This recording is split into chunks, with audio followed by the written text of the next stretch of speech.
Confirm पूरा हो गया था? क्या लिखा था अंत में कुछ? फिर तो चलो फिर नया टॉपिक हेडिंग डालो। कौन सा पढ़ना है? आप कौन सा रह गया था? सरिया पूरी कल्चर होगी एक बार। Good. और आज जो टॉपिक है वो थोड़ा धार्मिक पढ़ेंगे। क्या है कि जीवन में थोड़ी शांति चाहिए, और शांति जो है वो धार्मिक चीजों से आती है। किससे आती है? ये हकीकत है, नहीं है?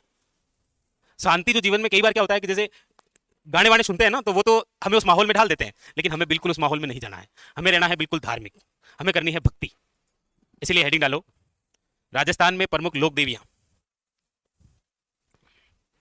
नहीं पढ़ा है ना? लोक देवी की पूजा करेंगे आराम से, जो जो हमारी कुछ भी है, बाकी ऊपर वाला देख ही रहा है जो भी है। चलो हेडिंग डालिए, राजस्थान में लोक देवियां।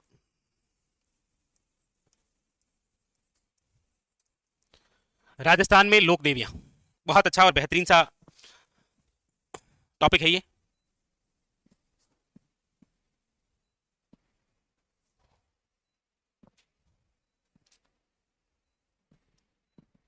ऐसे मजा आ रहा है। अब सही है। लोक देवियां, देखो अब ये टॉपिक जो है, ये टॉपिक वैसे हिस्ट्री से भी लग जाता है कई बार, क्योंकि इतिहास में जब आप राजवंश पढ़ते हैं तो राजवंश की कुलदेवियां और उनसे संबंधित प्रमुख मंदिर और उस मंदिर का निर्माण यदि किसी राजा महाराजा ने करवाया है तो वो उस हिसाब से पूछ लेता है। दूसरी बात, टॉपिक लोक देवियों का पर्यटन स्थल से भी हो सकता है। प्रसिद्ध मंदिर यदि किसी देवी का बना है, नो डाउट वो एक पर्यटन स्थल के रूप में भी जाना जाता है। इसीलिए टॉपिक इंपॉर्टेंट है जी, राजस्थान लोक देवियां। इसके अंदर सबसे पहले आप हेडिंग डालिए, राजवंश से संबंधित लोक देवियां, सॉरी राजवंश से संबंधित कुल देवियां ऑब्लिक आराध्य देवी, दोनों एक साथ। हेडिंग डालो, हेडिंग डालिएगा, राजवंश से संबंधित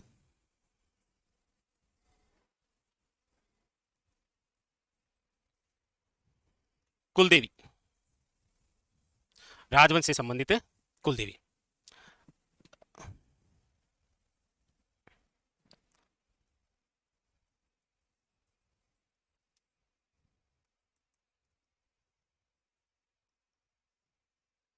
ये क्या है? कुलदेवी और आराध्य देवी में क्या अंतर होता है? अंतर तो क्या है, मतलब बताना चाहे तो बता दो, इच्छा है तो। नहीं अंदर अंदर तो आप पूरा प्रयास कर, अंदर तो आप 100% कॉन्फिडेंस में, लेकिन बाहर निकाल नहीं पा रहे हैं, पता नहीं क्यों है। सबके चेहरों से एक ही बात लग रही है कि अंदर से तो पूरा कॉन्फिडेंस, बाहर फेंक देंगे अभी फटाफट, लेकिन फेंक नहीं पा रहे हैं। ठंडा माहौल है थोड़ा सा। हाँ ऐसे है, यस गुड गुड। हाँ अब आओ, यस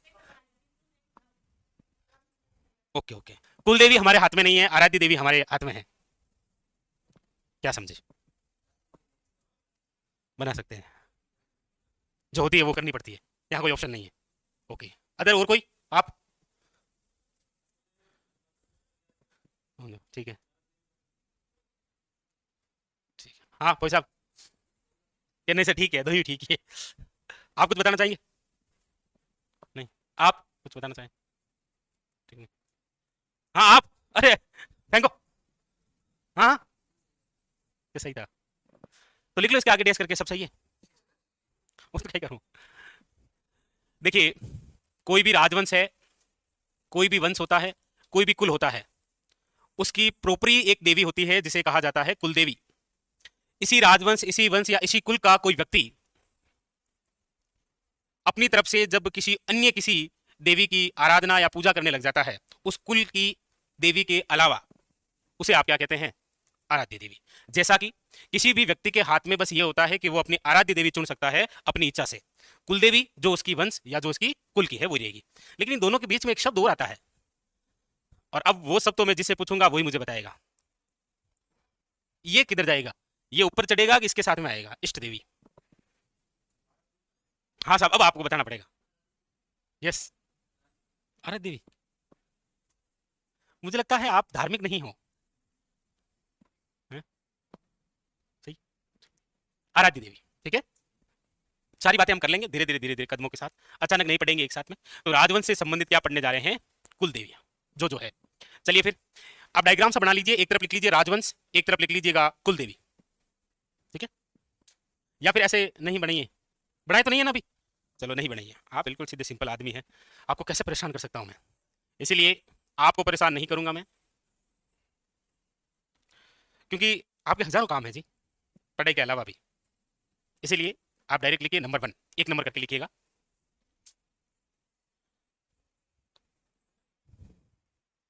एक नंबर करके लिखिएगा कछावा राजवंश। कौन सा राजवंश है? कछावा राजवंश। कछावा राजवंश कौन सी रियासत में हुआ है, पता ही आप सबको? ठीक है, लिख लो कोष्टक के अंदर जयपुर रियासत, यहां पर हुआ है जहां अभी आप विराजमान हैं। इसी कछावा वंश की दो बातें आपको लिखनी है। देखो, एक तो है आपके कुलदेवी और एक है आपके आराध्य देवी। इस वंश की जो कुलदेवी है वो तो है आपके जमुआय या जमुआय माता, और आराध्य देवी जो है वो है आपके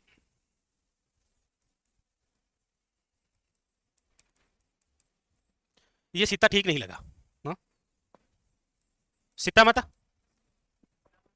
शीला माता या शीतला माता,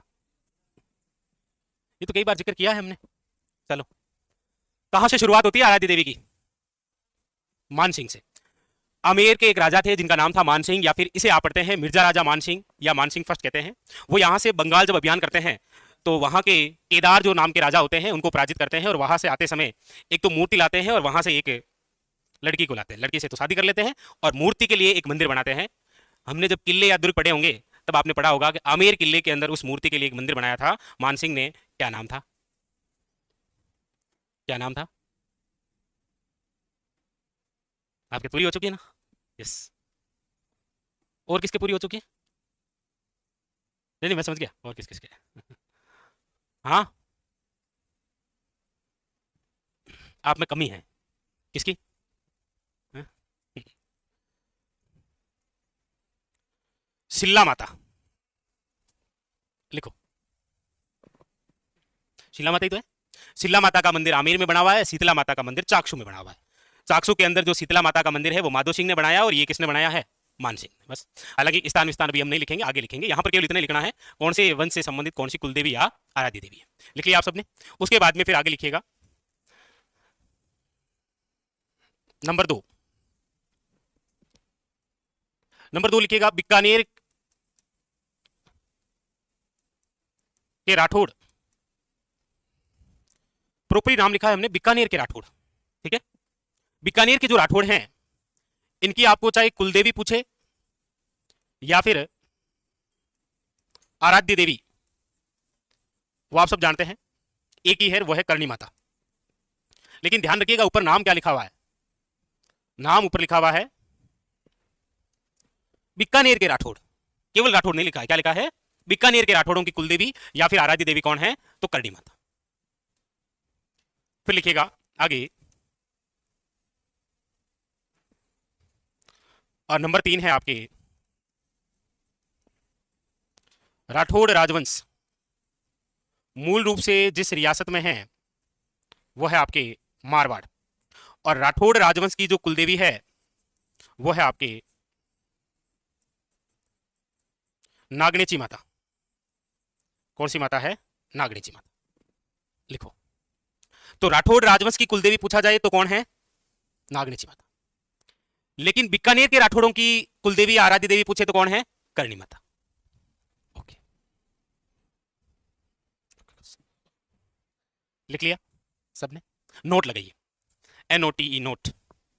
नोट लगा के लिखिए, मारवाड़ के राठौड़ों की आराध्य देवी, मारवाड़ के जो राठौड़ हैं इनकी आराध्य देवी कौन है? तो लिखिएगा चामुंडा माता। कौन है? चामुंडा माता। समझ गए? 3 बातें हैं। बातें कितनी है? 3। ऐसे लोग तो 4 बातें बना देते हैं, बातें तो कितनी है? केवल 3। कौन कौन सी? एक जो आपको पाती है, एक जो मुझे पता है, एक जो हम दोनों जानते हैं आपस में। ये तो 3 हुई, और तो क्या है? हाँ? और आप बताओगे नहीं, क्योंकि जैसा कि कल हमने जिक्र किया था कि आप में कमी है किसकी? विटामिन डी और B12 की, लेकिन इसीलिए आप मुझे बताते नहीं हैं। क्या ही कर सकते हैं आपका। राठौड़ राजवंश की कुलदेवी पूछा जाए तो आपको नाम बताना है नागणेची माता, मारवाड़ के राठौड़ों की आराध्य देवी पूछा जाए तो कौन हो जाएगी? चामुंडा माता। और बीकानेर के राठौड़ों की आराध्य देवी या कुलदेवी कौन हो जाएगी? करणी माता। बस ये 3 बातें आपको ध्यान रखना है, ठीक है। चलिए फिर लिखिएगा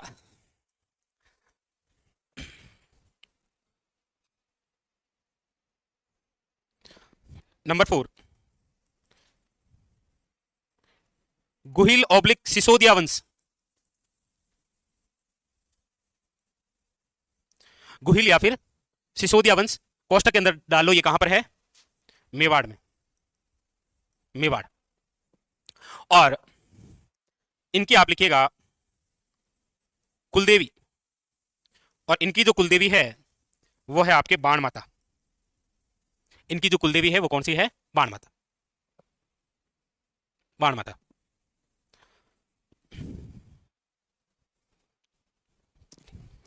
और इन्हीं की यदि आराध्य देवी आपको पूछा जाए तो लिखिएगा बीरवड़ी माता, बीरवड़ी माता। कुलदेवी है बाण माता और आराध्य देवी है बीरवड़ी माता।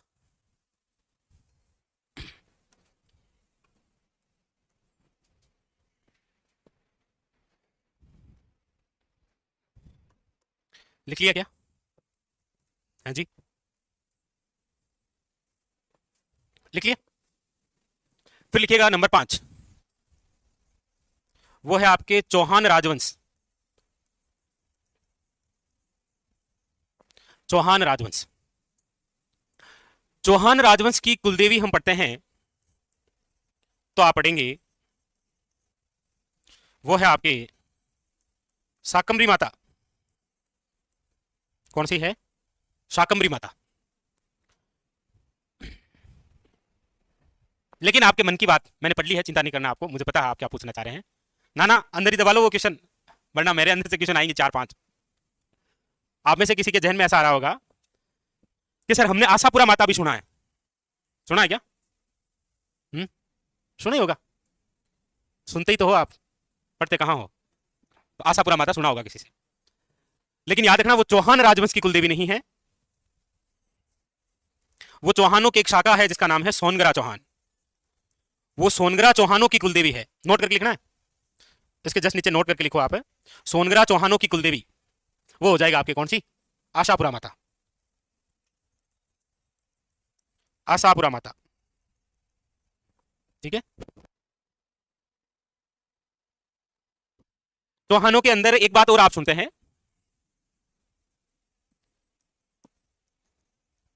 नोट के अंदर ही लिखना है, शेखावटी के चौहानों की कुलदेवी।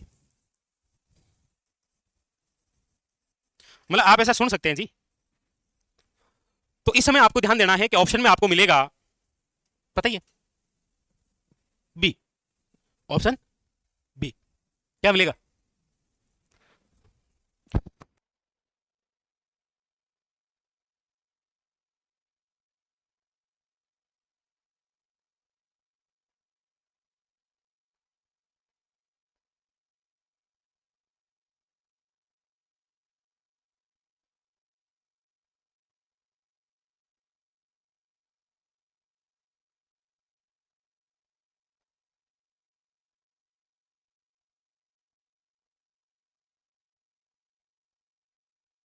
शेखावटी है, शेखावटी की एक ही तो देवी है, वो है जीण माता।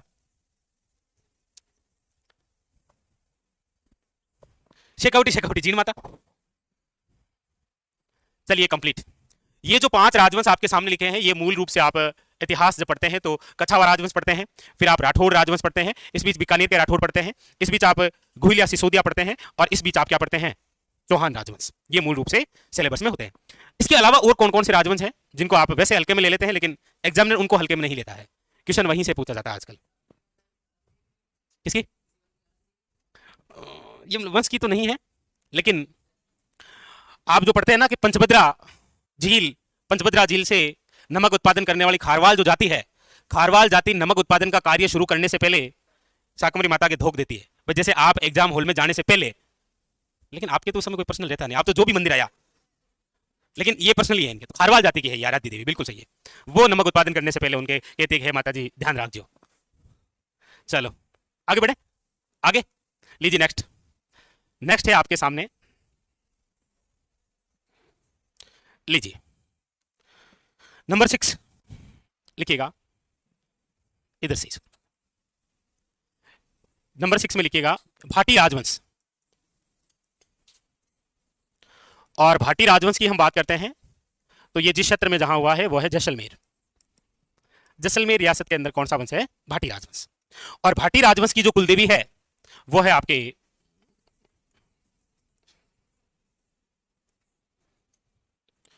कौन सी है? सवांग्या माता। कौन सी है? सवांग्या माता। हालांकि ये 7 बहनें थी, सभी देवी के रूप में पूजी गई है, क्योंकि मूल रूप से तो आप देखेंगे तो पाकिस्तान के सिंध के ठट्टा नामक स्थान पर जन्म होता है हिंगलाज माता का। हिंगलाज माता नाम सुना है क्या? हिंगलाज माता का ही रूप है आयड़ माता। आयड़ माता का ही रूप है सवांगे माता। हिंगलाज माता वर्तमान मूल मंदिर पाकिस्तान में है।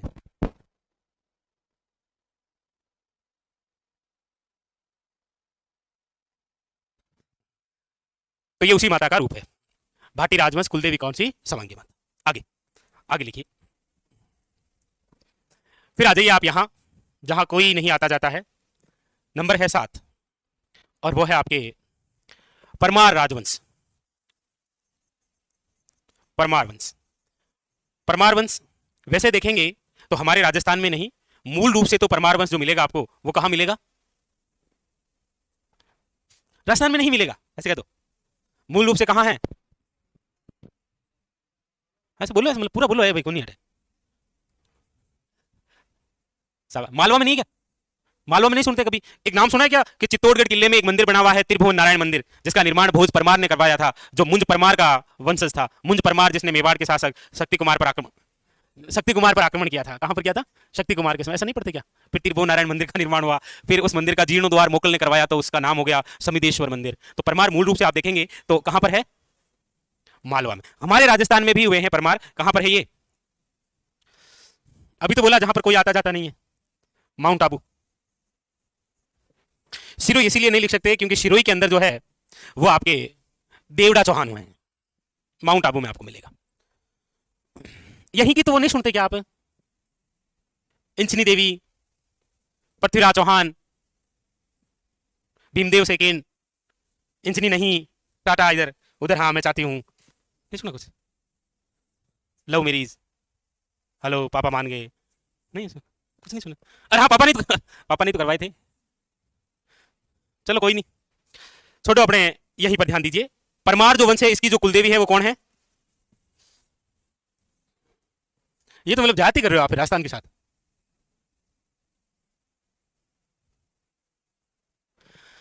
देख रहा है तो भाई, भारत की अगर हम बात करेंगे प्रसिद्ध, तो आपकी इच्छा होती होगी हार्दिक के मैं एक बार वैष्णो देवी जरूर जा रहा हूं। होती है क्या भारत में? प्रमुख रूप से वैष्णो देवी का मंदिर कहां बना है? टिकटगांव। आप यहीं के हैं? छोड़ो छोड़ो आप। देखो परमार, सॉरी गलती हुई मेरी से। तो परमार जो वंश है, इस परमार वंश की जो कुलदेवी है उसे राजस्थान की वैष्णो देवी कहते हैं। इसका मतलब तुलना की गई वैष्णो देवी से। राजस्थान की वैष्णो देवी जिसे कहते हैं वो है आपके अर्बुदा माता।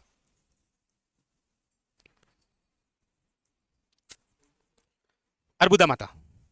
अरे मतलब हमारे राजस्थान में सबसे ऊंचा किसी देवी का मंदिर बना है तो यही तो है। हाँ तो होगा हमारा क्या है?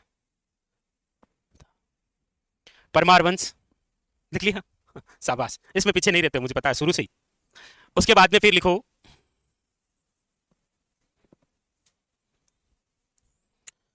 देखो ये लोक देवी और लोक देवता ऐसे टॉपिक होते हैं जब भी पढ़ाते हैं। अब इसमें ये नहीं है कि सर मैं तो पढ़ा लिखा नहीं हूं, ये तो आम बात होती है ना, पता तो होता ही है ना।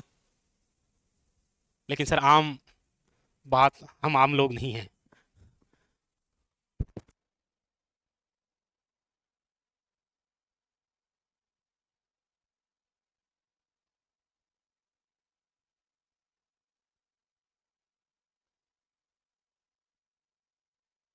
तो भाटी वंश, परमार वंश, आगे लिखो प्रतिहार वंश। ये तो आपको पता है ना, प्रतिहार, परमार, चालुक्य और चौहान। चालुक्य कहां हुए हैं? अब लिख लो फटाफट, प्रतिहार, प्रतिहार वंश। आप एक बात बोल नहीं रहे हो, पता है कौन सी? कि सर हमने नहीं पढ़ा है तो नहीं आता, तो मैं क्यों पूछूंगा? लेकिन आप रिएक्ट जो होता है ना आपका,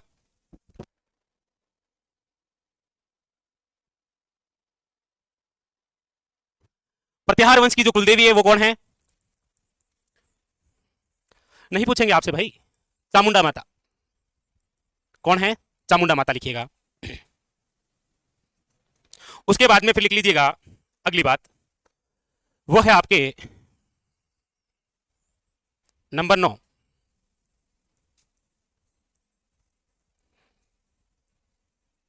जाट राजवंश, और इनकी जो कुलदेवी है वो है आपकी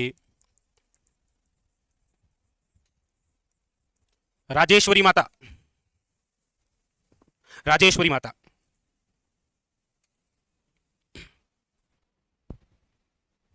हाँ सही है गुलशन सिंह, बस इतनी तो है, और क्या लिखा है आपको, कंप्लीट।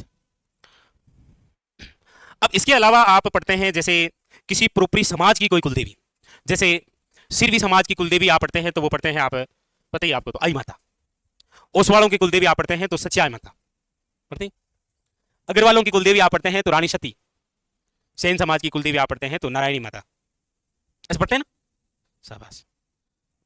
और खंडेल वालों की कुलदेवी, हाँ तो ऐसे पढ़ते हैं। तो ये तो हम आगे पढ़ेंगे प्रोपरी, जब किसी जिले विशेष के अंदर कोई देवी पढ़ेंगे उस समय हम जिक्र करेंगे। यहां पर केवल राजवंश से संबंधित देवियां थी, वन लाइनर आती है, बस ये हमने लिखा। अब हम लिखेंगे एक बिंदु के आधार पर, ताकि यहां पर दो बातें हमारी क्लियर हो। क्यों? क्योंकि आपको पता हो बीच में 50 जिले बने थे, तो उस समय जब हमने ज्योग्राफी का कोई पहला बिंदु पढ़ा है, या ये जब पढ़े थे तो उस समय 50 जिलों के अकॉर्डिंग संभाग लिखे थे, लिखे होंगे। ऐसे नहीं लिखा है तो कोई दिक्कत नहीं, यदि लिखे हैं तो उसका करेक्शन यहां हम करेंगे। इसलिए हेडिंग लगाइए, संभाग के आधार पर लोक देवियां। हम यहां पर पढ़ेंगे संभाग के आधार पर लोक देवियां, संभाग के आधार पर।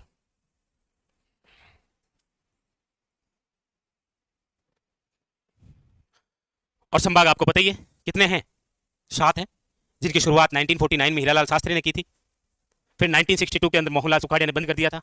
1987 में हरदेव जोशी ने वापस शुरू की थी। तो शुरुआत में जब शुरू हुए थे तो 5 ही संभाग हुआ करते थे, बीकानेर, उदयपुर, जोधपुर, कौन सा, जयपुर और कोटा, 5 थे। वापस जब शुरू हुई थी हरदेव जोशी सरकार के समय 1987 में, उस समय 5 तो वही थे, छठा एक और बना दिया था, कौन सा, अजमेर। और साथ में आपको पता ही है मैडम ने बनाया था, मैडम मतलब वसुंधरा राजे, वही तो थी भाई। जैसे अब इन गर्ल से पूछे यदि कुछ, तो राजस्थान के अंदर प्रथम महिला कौन, किस आयोग से, क्या है, तो इन सबको आता है, क्योंकि हमने एक दिन पूरा लिखा था।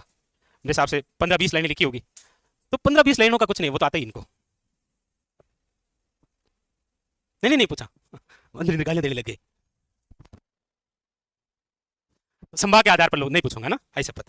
इसके अंदर लिखिए नंबर 1, पहले जिस संभाग की हम बात करने जा रहे हैं वो है आपके कौन सा, हेडिंग डालिए जोधपुर संभाग। जोधपुर संभाग में लोक देवियां कौन कौन सी है। उससे पहले हम जोधपुर संभाग में कौन कौन से जिले आते हैं वो लिख लेते हैं। जोधपुर संभाग के अंदर वर्तमान में हम देखेंगे तो इसमें जो जिले आते हैं वो है आपके जोधपुर। जोधपुर से एक अलग होकर नया जिला बना है जिसका नाम है फलोदी, याद रखिएगा। एक है आपके बाड़मेर, बाड़मेर से अलग होकर एक नया जिला बना है, याद रखना, बालोतरा। ठीक है, 4 तो ये, 1 2 3 4।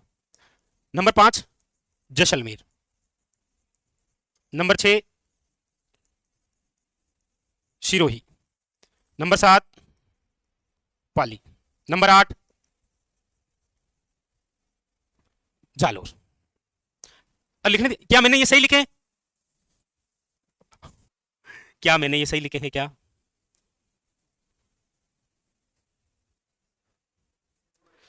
क्या मैंने ये सही लिखे हैं, क्या कब ये बोलेगा तो सही बेचारा, आखिर में शर्म के मारे ये बोल उठेगा ना, इसीलिए इससे पूछा क्या सही है। और नहीं आएंगे तो आपको पता ही है 2-4 साथी आपके घूमते रहते हैं इधर, आई जाएंगे वो।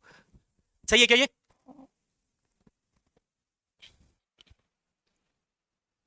पहले 6 थे, अब 8 हो गए, क्योंकि 2 नए आ गए, एक फलोदी और एक कौन सा, बस याद रखना, इंपॉर्टेंट।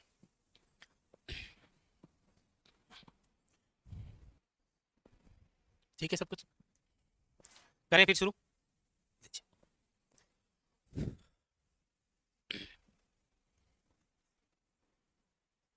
तो इस संभाग के अंदर प्रमुख रूप से कौन कौन सी लोक देवियां हैं उनके बारे में हम चर्चा करेंगे। ठीक है, लिख लिया 8 जिले, याद रह जाएंगे, कोई बड़ी बात नहीं आपके लिए।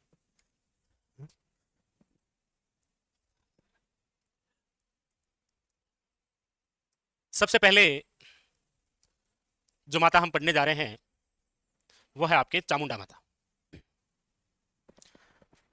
चामुंडा माता की हम बात करते हैं तो वो दो बातें वापस लिखाने की आवश्यकता है नहीं आपको। कौन सी दो बातें? शाबाश। और मारवाड़ के राठौड़ों की आराध्य देवी। ठीक है, अब हम यहां पर जो बात लिखेंगे विशेष तौर पर चामुंडा माता की, वो लिखेंगे इनके मंदिर। इनके मंदिर और इनके मंदिरों की जब हम बात करते हैं तो देखिए, जोधपुर संभाग के अंदर इनके मंदिर तो मिलेंगे मिलेंगे, लेकिन कुछ ऐसे मंदिर होंगे जो जोधपुर संभाग के बाहर भी बने हुए हैं, तो उनको भी हम साथ में लिखेंगे यहां। ठीक है, इजाजत है आपकी? वो भी नहीं दोगे?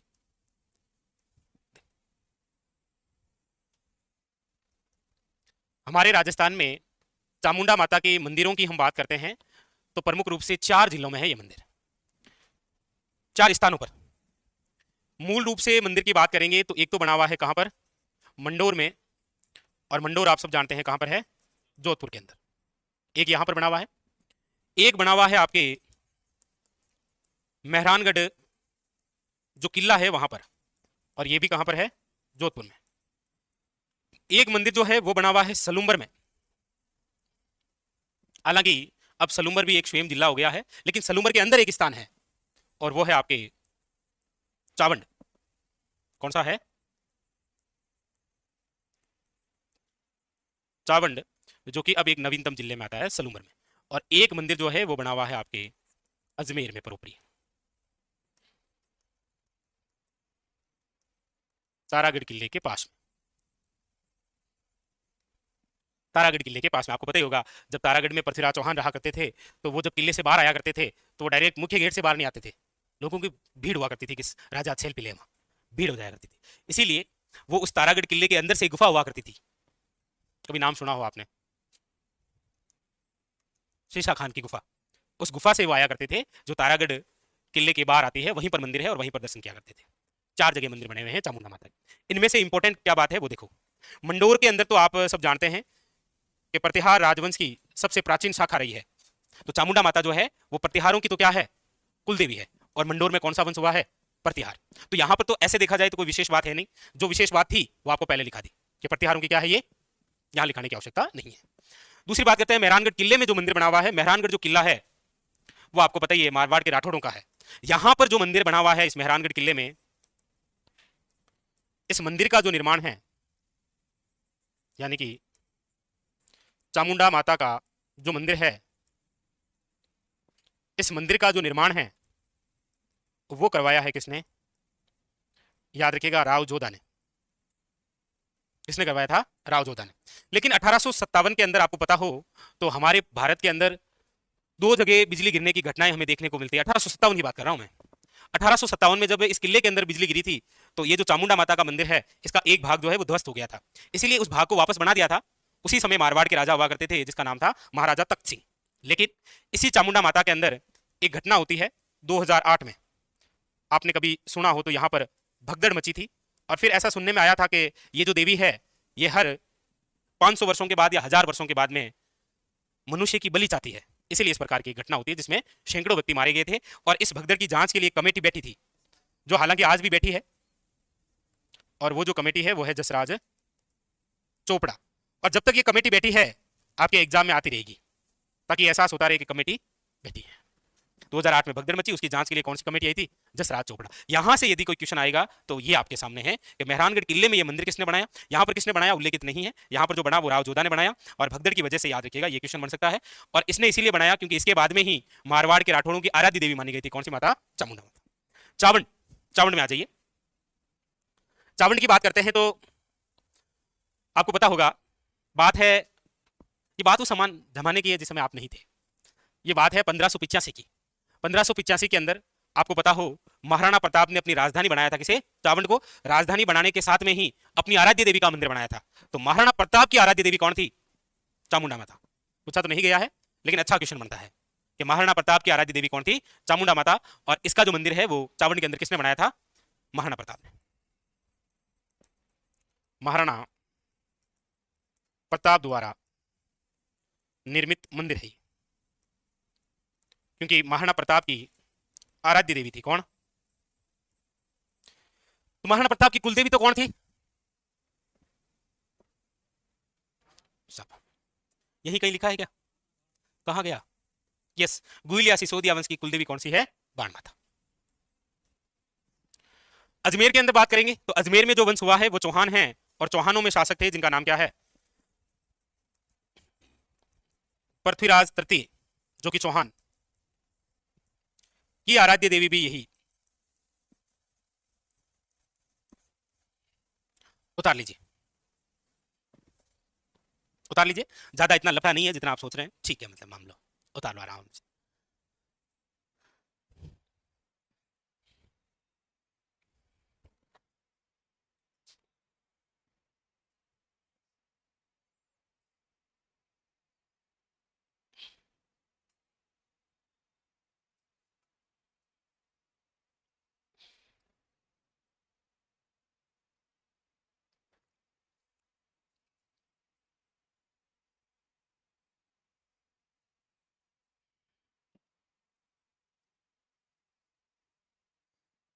लिख लिया? नहीं लिखो, आराम से, कोई एडो नहीं, रोड़ो को नहीं आपा।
लिख लिया?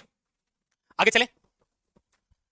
अब एक नवीनतम जो क्वेश्चन आने लगे हैं ना, नोट करो, एनओटी नोट लगाओ, नोट लगाओ भी और नोट करो भी। नोट तो ये लगा लो, देवी दुर्गा का अवतार है ये, दुर्गा का अवतार। नोट करके लिखो कि निम्न में से चामुंडा माता जो है वो किनका अवतार है? दुर्गा का। ये आजकल एक नवीनतम क्वेश्चन बनने लगे हैं, जैसे पूछा गया था काफी सारों में, जीन माता किसका अवतार है, या फिर केला देवी जो है वो किसका अवतार है। तो क्या पता आ जाए चामुंडा माता किसका अवतार है। हालांकि आ जाएगा तो आपसे हो जाएगा, ऐसी टेंशन नहीं लेनी है, ठीक है, क्योंकि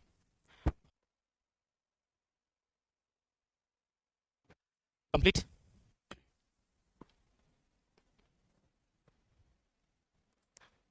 लिख लिया? नेक्स्ट हेडिंग लगाइए, नागनेची माता।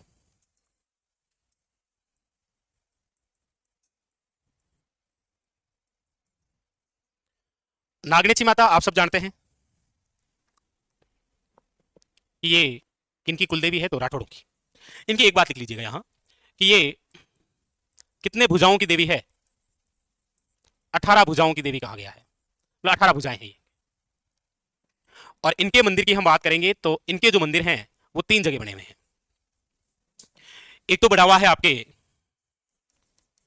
नागाना में, और नागाना गांव जो है वो वर्तमान के अंदर जिस जिले में आता है वो बालोतरा है, और वैसे आ भी जाएगा तो आपको बताइए बालोतरा किससे अलग हुआ था? बाड़मेर से, बताने की आवश्यकता नहीं है। दूसरा जो मंदिर है वो बना हुआ है मेहरानगढ़ में, और मेहरानगढ़ भी आपको पता ही है जोधपुर। और तीसरा जो है वो है जूनागढ़ बीकानेर के अंदर है। आज 3 जगह मंदिर है ये।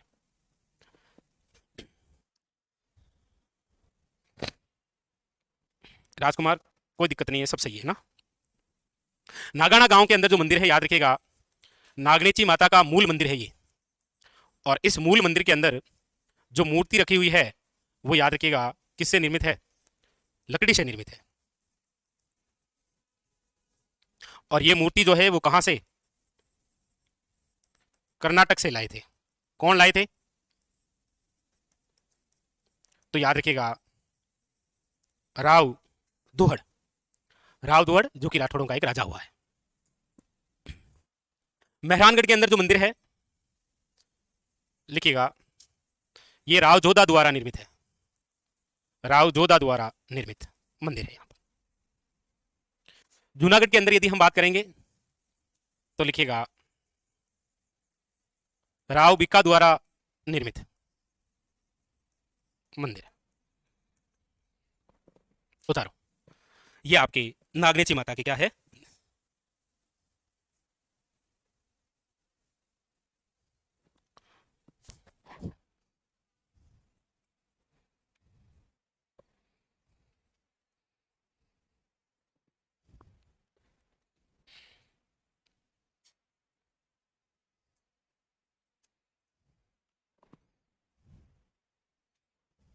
लिख लिया, मिला क्या।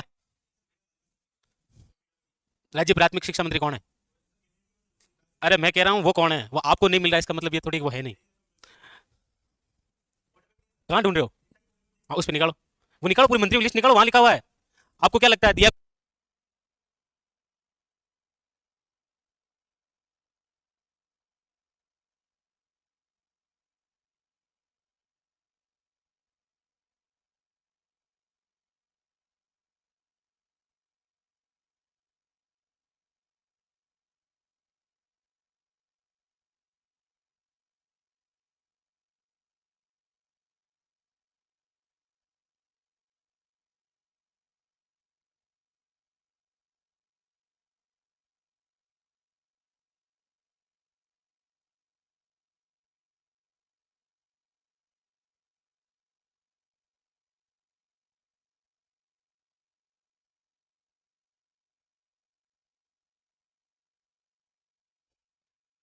ठीक है चलो बाकी का जो है वो कल पढ़ेंगे, ठीक है।